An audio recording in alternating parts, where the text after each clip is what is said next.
Students हम पढ़ रहे हैं सोर्सेज ऑफ एयर पोल्यूटेंट्स, यानी हमारी जो फ़िज़ा है उसमें जो एयर पोल्यूटेंट्स हैं उनके ज़राए क्या क्या हैं, किस तरह वो हमारी फ़िज़ा का हिस्सा बनते हैं। तो उससे उन पोल्यूटेंट्स को देखने से पहले हम एक दफ़ा दोबारा देखते हैं कि हमारी जो एयर है उसके जो मेन कंपोनेंट्स हैं, जो मेजर कॉन्स्टिट्यूएंट्स हैं वो कौन कौन से हैं, यानी जो अज्जा हैं वो कौन कौन से हैं। तो हमने देखा था जो मेजर कॉन्स्टिट्यूएंट्स हैं हमारे पास वो है nitrogen gas plus oxygen gas. ये हमारी एयर के जो हैं वो मेजर कॉन्स्टिट्यूएंट्स हैं, बड़े अज्जा हैं। और उसके बाद जो है माइनर कॉन्स्टिट्यूएंट्स कौन कौन से हैं, जो अज्जा बिल्कुल कम है वो कौन कौन से हैं। वो हमने देखा वो कार्बन डाइऑक्साइड गैस है प्लस ऑर्गन गैस, और वेरी माइन्यूट जो है वो वाटर वेपर्स हैं। अब इंटरेस्टिंगली जो हमारे पास मेजर कॉन्स्टिट्यूएंट्स हैं वो हमारी एटमॉस्फेयर को बहुत कम जो है इन्फ्लुएंस करते हैं, यानी वो हमारे एटमॉस्फेयर को उस पर बहुत कम असरअंदाज होते हैं, जबकि जो माइनर कॉन्स्टिट्यूएंट्स हैं वो हमारी एटमॉस्फेयर को ज़्यादा इफ़ेक्ट करते हैं, या एक्चुअली वही हमारी एनवायरनमेंट या हमारे एटमॉस्फेयर को जो है वो मेंटेन करते हैं, बैलेंस रखते हैं। उसमें भी स्पेशली जो हमारे पास कार्बन डाइऑक्साइड गैस है, इसका मेन रोल है हमारी फ़िज़ा को मेंटेन रखने में। ओवरऑल हमारे ग्लोबल का जो टेम्परेचर है इसको बरकरार रखने में जो सबसे बड़ा किरदार है वो कार्बन डाइऑक्साइड गैस का है। तो इस किरदार पर जाने से पहले कि CO2 जो है वो कैसे हमारे एटमॉस्फेयर को डिस्टर्ब कर रही है या कैसी एयर पोल्यूटेंट बन रही है, हम ये देखते हैं कि जो CO2 गैस है जो ऑलरेडी 0.03% हमारी एयर कंपोजिशन का हिस्सा है, इतनी परसेंटेज में इसका क्या किरदार है, ये क्या कर रही है। तो सबसे पहले हम देखते हैं कि जिस तरह CO2 जो है वो एज़ इम्पॉर्टेंट है, इतनी ही अहम है जितनी कि ऑक्सीजन गैस अहम है। CO2 is as important as O2 gas. कैसे? जिस तरह हमारे लिए ऑक्सीजन ज़रूरी है हमारे सांस लेने के लिए, हम इनहेल करते हैं, ऑक्सीजन हमारे ब्लड का हिस्सा बनती है, तो हमारे लिए ये लिविंग का ज़रिया है, ये अगर नहीं होगी तो हम ज़िंदा नहीं रहेंगे। बिल्कुल सेम वे में जो कार्बन डाइऑक्साइड गैस है वो प्लांट्स की ज़िंदगी के लिए ज़रूरी है। प्लांट्स कार्बन डाइऑक्साइड यूज़ करते हैं रेस्पायरेशन के लिए, तो उनके लिए ये लाजमी जुज़ है उनके ज़िंदा रहने के लिए। तो इस तरह हम देखते हैं कि प्लांट्स भी हमारे इन्वायरमेंट का हिस्सा हैं और एनिमल्स भी हमारे इन्वायरमेंट का हिस्सा हैं। तो ये दोनों जो है वो कैसे इसको मेंटेन रखते हैं या बैलेंस रखते हैं। जो पहले एनिमल्स को हम देखते हैं, एनिमल्स क्या करते हैं। एनिमल्स जो है वो रेस्पायरेशन का अमल अंडरगो करते हैं ग्लूकोज प्लस ऑक्सीजन। तो इससे क्या होता है, क्या पैदा होता है, carbon dioxide gas plus water plus energy, यानी वो एनर्जी जो है जो एनिमल्स हैं वो ग्लूकोज को यूज़ करते हैं और क्या इस्तेमाल करते हैं, क्या प्रोड्यूस करते हैं, carbon dioxide gas plus water plus energy. उस एनर्जी को वो यूटिलाइज़ करते हैं ज़िंदा रहने के लिए। अब प्लांट्स क्या करते हैं, प्लांट्स ये अमल जो है ये हमारे पास रेस्पायरेशन का अमल कहलाता है। ये अमल जो है रेस्पायरेशन का है, जिसमें ग्लूकोज जो है ऑक्सीजन की मौजूदगी में जो है वो टूटता है, कार्बन डाइऑक्साइड गैस बनती है, पानी बनता है और एनर्जी रिलीज़ होती है। बिल्कुल इसके उल्ट जो है पौधे क्या करते हैं, पौधे कार्बन डाइऑक्साइड गैस, पानी को और सनलाइट की मौजूदगी में जो है वो फोटोसिंथेसिस का प्रोसेस अंडरगो करते हैं और ग्लूकोज बनाते हैं और ऑक्सीजन। जितने मोल जो है वो ऑक्सीजन कंज्यूम हो रही है उतने ही मोल कार्बन डाइऑक्साइड बन रही है।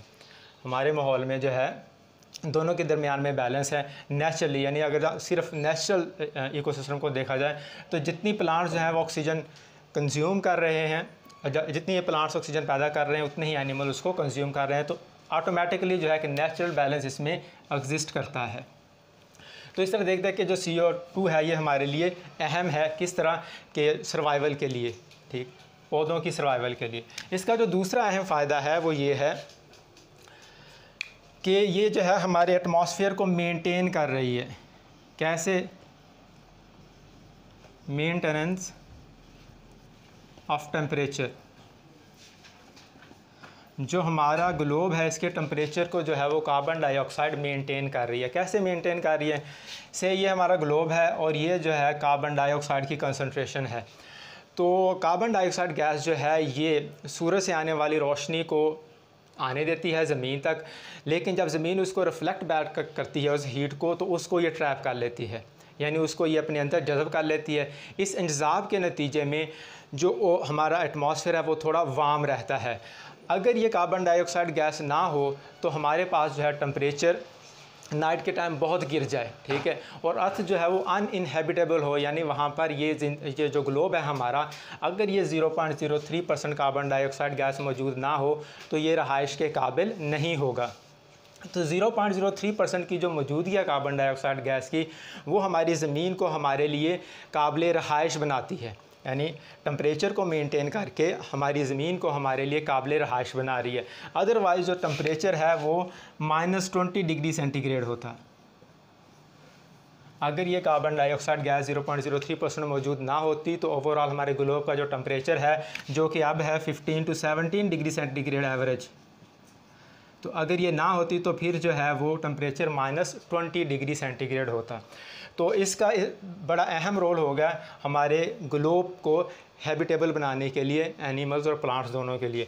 तो ये दो इसके मेन रोल्स हैं कार्बन डाइऑक्साइड गैस के, जो बहुत बेनिफिशियल हैं। अब हम देखते हैं कि जो CO2 जो है वो एयर पोल्यूटेंट कैसे बनती है। तो अगर हम ये देखें कि CO2 जो है वो एयर पोल्यूटेंट कैसे बनती है, तो हमने देखा था जब हमने एयर पोल्यूटेंट्स को डिफ़ाइन किया कि चाहे वो उसकी कंपोजिशन में से कोई भी गैस, जो हमारा एटमॉस्फेयर है इसकी कंपोजिशन में से अगर किसी गैस की कंसंट्रेशन उसकी लिमिट से एक्सीड कर गई, जो गैसेस मौजूद हैं जिस परसेंटेज में, उनमें से गैस जो है अपनी गिवन लिमिट जो है उससे एक्सीड कर गई, तो उसे भी हम एयर पोल्यूटेंट कहेंगे। अब हो क्या रहा है, हम देखते हैं कि वो कौन कौन से ज़राए हैं जिसकी वजह से जो हमारी कार्बन डाइऑक्साइड गैस है वो हमारे एटमॉस्फेयर में इस गिवन लेवल यानी 0.03% से जो है वो एक्सीड कर रही है।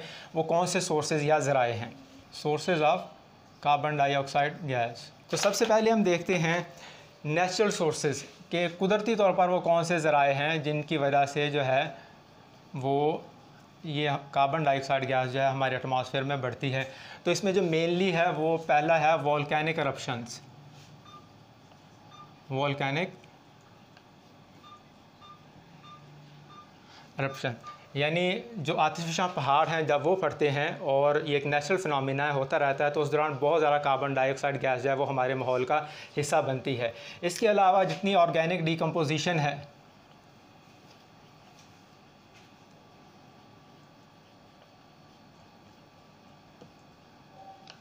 इस अमल के दौरान जो है जितनी नेचुरल तौर पर ऑर्गेनिक डिकम्पोजिशन हो रही है, इसमें भी जैसे जैसे वेस्ट जब गल सड़ रहा है तो कार्बन डाइऑक्साइड जो है वो हमारे एटमॉस्फेयर का हिस्सा बन रही है और उस जो गिवन लिमिट है उसको एक्सीड कर रही है। उसके बाद जो मेन फैक्टर है दूसरा, ह्यूमन एक्टिविटीज़, इंसानी सरगर्मियाँ। ह्यूमन एक्टिविटीज़ जो हैं वो कैसे हमारे ये जो ग्लोब है इसमें हमारी एटमॉस्फेयर में कार्बन डाइऑक्साइड की कंसंट्रेशन को इंक्रीज़ कर रहे हैं। तो सबसे पहले जो ह्यूमन एक्टिविटीज़ में हम कर रहे हैं वो है बर्निंग ऑफ फॉसिल फ्यूल्स।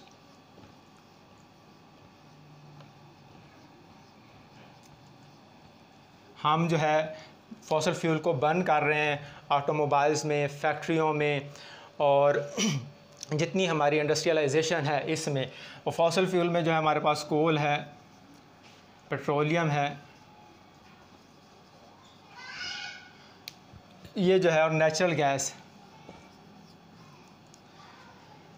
इनको हम बहुत सारी सरगर्मियों में इंसान इनको इस्तेमाल कर रहा है इस फ्यूल को, और जितना भी फॉसिल फ्यूल की बर्निंग का प्रोसेस हो रहा है उसमें कार्बन डाइऑक्साइड गैस जो है वो हमारे एटमॉस्फेयर का हिस्सा बन रही है। तो ये जो है एक बड़ा ज़रिया है ह्यूमन एक्टिविटीज़ वाला, जो जिसकी वजह से कार्बन डाइऑक्साइड की जो कंसंट्रेशन है वो लास्ट 60 ईयर्स में, पिछले 60 सालों में जो है वो उसकी कंसंट्रेशन काफ़ी बढ़ना शुरू हो गई है। सबसे आखिर पे हम देखते हैं वो है फॉरेस्ट फायर्स।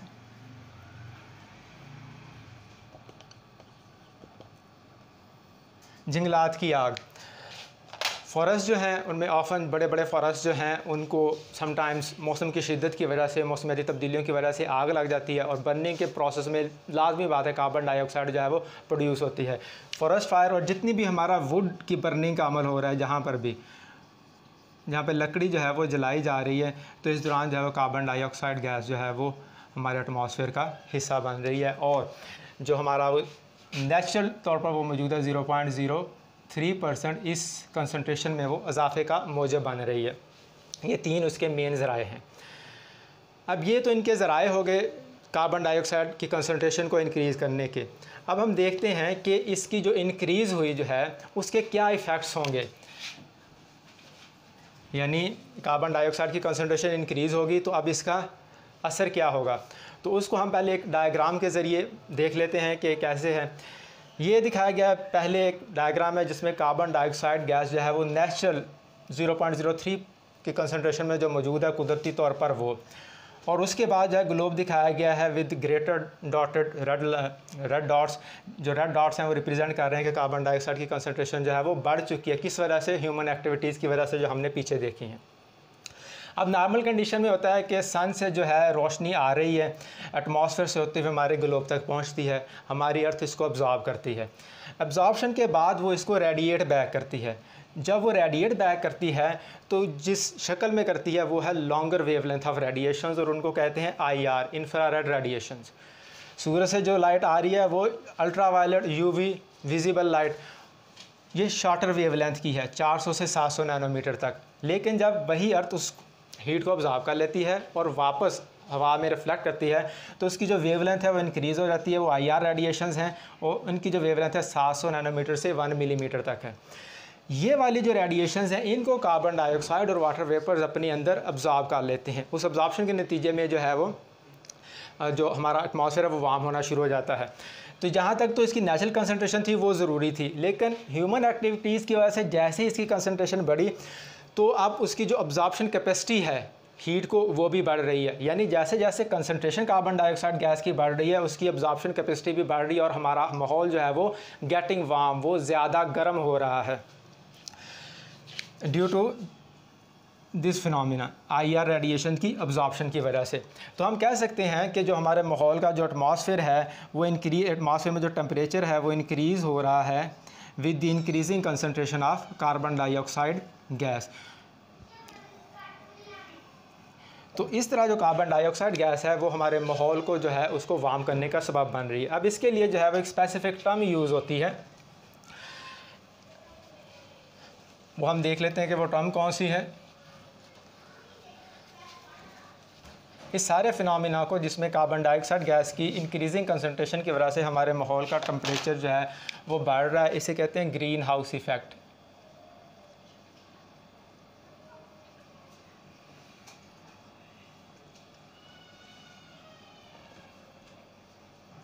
यानी इसको हम डिफ़ाइन करना चाहें, दी एवरेज इंक्रीज़ या the gradual increase in the temperature of our atmosphere due to the increasing concentration of carbon dioxide gas is called greenhouse effect. यानी हमारी फ़िज़ा में कार्बन डाइऑक्साइड गैस के बढ़ने की वजह से जो टेम्परेचर में इजाफा हो रहा है उसको कहते हैं ग्रीन हाउस इफ़ेक्ट। और ये ग्रीन हाउस इफ़ेक्ट इस तरह से कहते हैं क्योंकि ये जो लेयर है ये एक वॉल्व की तरह काम करती है, ये कुछ रेडिएशंस को पास ऑन होने देती है लेकिन जो रेडिएशंस वापस रिफ्लेक्ट हो रही होती है उनको अपने अंदर रिटेन कर लेती है। इस वजह से इस फिनोमेना को ग्रीन हाउस इफ़ेक्ट का नाम दिया गया है।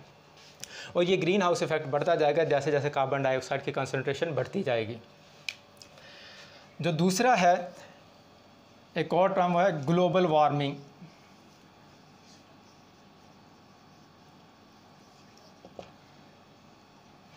अब हमारे ओवरऑल ग्लोब के इस बढ़ते हुए टेम्परेचर को जो कार्बन डाइऑक्साइड की कंसनट्रेशन की वजह से बढ़ रहा है, एक और टर्म दी जाती है कि हमारा ग्लोब जो है वो गेटिंग हॉट, वो गर्म हो रहा है, और इस सारे फिनोमेना को ग्लोबल वार्मिंग का नाम दिया जाता है।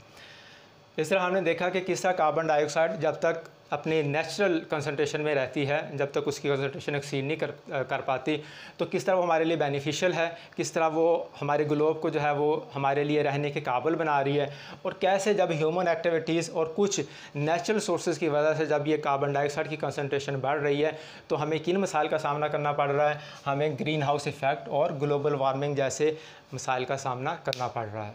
Thank you very much.